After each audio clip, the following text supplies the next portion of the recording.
बता देती हूं, आज प्रधानमंत्री दिल्ली में बिहार के सीएम नीतीश कुमार से मीटिंग कर रहे हैं। नरेंद्र मोदी और नीतीश कुमार की मीटिंग करीब आधे घंटे तक चली। मोदी के साथ मीटिंग करके नीतीश कुमार प्रधानमंत्री आवास से निकल चुके हैं और अब वो कुछ घंटे के बाद गृह मंत्री अमित शाह के साथ भी मीटिंग करेंगे। अमित शाह के साथ नीतीश कुमार की मीटिंग आज शाम 4 बजे होगी। रिजल्ट से ठीक एक दिन पहले नीतीश कुमार की प्रधानमंत्री मोदी के साथ चल रही इस मीटिंग का मतलब क्या है और इस बैठक से क्या निकलने वाला है? क्या बिहार में कुछ बड़ा होने वाला है? नीतीश कुमार नतीजों से ठीक एक दिन पहले अगर दिल्ली आए हैं तो इसके मायने क्या है? क्या बिहार में कुछ बदलने जा रहा है? क्या नीतीश कुमार दिल्ली आने वाले हैं? क्या बिहार को लेकर अभी से विधानसभा चुनाव की तैयारियां भारतीय जनता पार्टी ने शुरू कर दी हैं? क्योंकि इस बार यह माना जा रहा है कि विधानसभा चुनावों के लिहाज से बिहार काफी मुश्किल राज्य बीजेपी के लिए साबित हो सकता है। तो क्या बीजेपी ने अभी से अपनी तैयारियां शुरू कर दी हैं या फिर सरकार को लेकर बिहार में कुछ अटकलें चल रही हैं, कुछ सुगबुगाहट चल रही हैं? ये वो तमाम संकेत हैं जो नीतीश कुमार के दिल्ली आने के बाद से और भी ज्यादा प्रबल हो गए हैं। नीतीश कुमार की मुलाकात प्रधानमंत्री नरेंद्र मोदी से हो चुकी है। पीएम आवास पर तकरीबन आधे घंटे ये जो मुलाकात है वो चली है और तस्वीरें भी हम आपको दिखा रहे हैं। नीतीश कुमार पीएम से मुलाकात करने के बाद अब पीएम हाउस से निकल चुके हैं और शाम 4 बजे गृह मंत्री अमित शाह के बाद भी मुलाकात होनी है नीतीश कुमार की, बिहार के मुख्यमंत्री नीतीश कुमार की।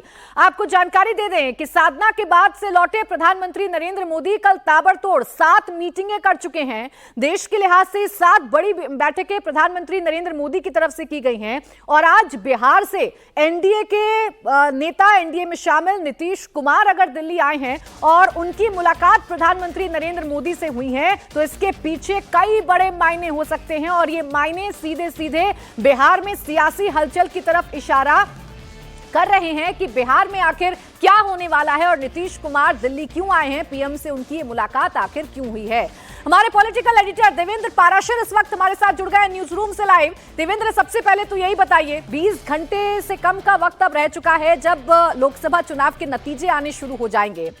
सीएम का दिल्ली आना, पीएम से मुलाकात करना, इसका मतलब क्या है? क्यों हुई है मुलाकात? निश्चित तौर पर बहुत खास है प्राची, इसमें कोई दो राय नहीं कि प्रधानमंत्री नरेंद्र मोदी ने कल शाम जब बीजेपी के बड़े नेताओं के साथ बैठक की, बीजेपी के राष्ट्रीय अध्यक्ष जेपी नड्डा, गृह मंत्री अमित शाह और रक्षा मंत्री राजनाथ सिंह के साथ, तो उसके बाद आज जो पहली मुलाकात हुई और सहयोगी दल के हिसाब से बात करें तो उसमें पहले नेता हैं नीतीश कुमार, जिन्होंने प्रधानमंत्री नरेंद्र मोदी से मुलाकात की है वोटिंग के बाद और मतगणना से पहले। और समझा जा सकता है कि सरकार गठन के रूपरेखा को लेकर बीजेपी के भीतर लगातार जो मंथन का दौर ऑलरेडी चल रहा है मैंडेट से पहले, जनादेश आने से पहले, काउंटिंग आने से पहले, क्योंकि बीजेपी नेताओं को पूरी तरह से भरोसा है कि मैंडेट काफ़ी कंफर्टेबल मार्जिन के साथ आ रहा है उनके पक्ष में।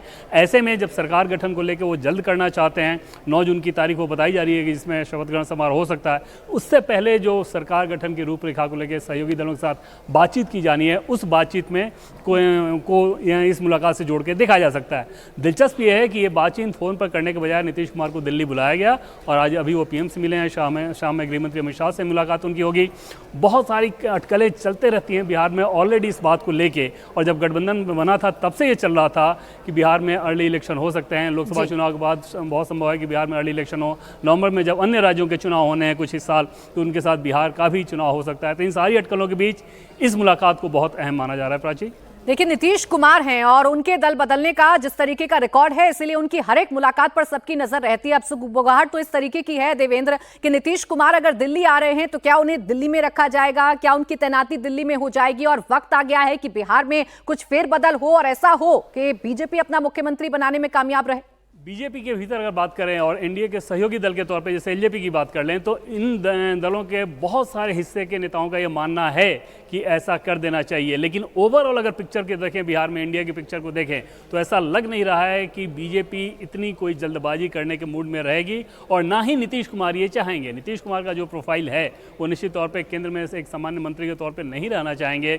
दूसरी चीज़ की राजनीतिक तौर पर देखें तो वो मैसेज भी खराब जाएगा इस लिहाज से कि नीतीश कुमार का अपना जो वोट बैंक है उसके अंदर एक मैसेज जा सकता है और आरजेडी इस मैसेज को बहुत आसानी से फैला सकती है कि हमने तो मुख्यमंत्री बनाया था और वहाँ जाकर इनको मुख्यमंत्री से हटा दिया गया, जिसका अगले चुनाव में नुकसान हो सकता है। तो बीजेपी के लिए पॉलिटिकली ये बहुत कोई अच्छा मूव नहीं कहा जा सकता। उस लिहाज से माना जा सकता है कि शायद ही इस दिशा में कदम बढ़ाया जाए। अगले विधानसभा चुनाव तक ज़रूर इंतजार किया जा सकता है, ऐसा माना जा सकता है। लेकिन जैसे कि पहले मैंने आपको कहा कि प्रदेश के बहुत सारे नेता ये चाहते हैं कि अब कमान बीजेपी के हाथ में आ जानी चाहिए। देखना होगा कि अब चीज़ें आगे कैसे मूव होती हैं। ठीक है, बहुत शुक्रिया आपका देवेंद्र तमाम जानकारी देने के लिए। तो देखिए, नीतीश कुमार दिल्ली आए हैं, पीएम से उनकी मुलाकात हुई है, गृह मंत्री अमित शाह के साथ उनकी मुलाकात होनी है और चूंकि ये नीतीश कुमार है इसीलिए सुगबुगाहटों का दौर बहुत ज्यादा तेज हो गया था, अटकलों का बाजार बहुत ज्यादा तेज हो गया और चर्चा होने लगी कि क्या बिहार को लेकर कोई मंत्रणा की जा रही है, कोई चर्चा की जा रही है, क्या बिहार में कोई फेरबदल भारतीय जनता पार्टी कर सकती है। इन सबके बीच मुलाकात कंप्लीट हो चुकी है और शाम 4 बजे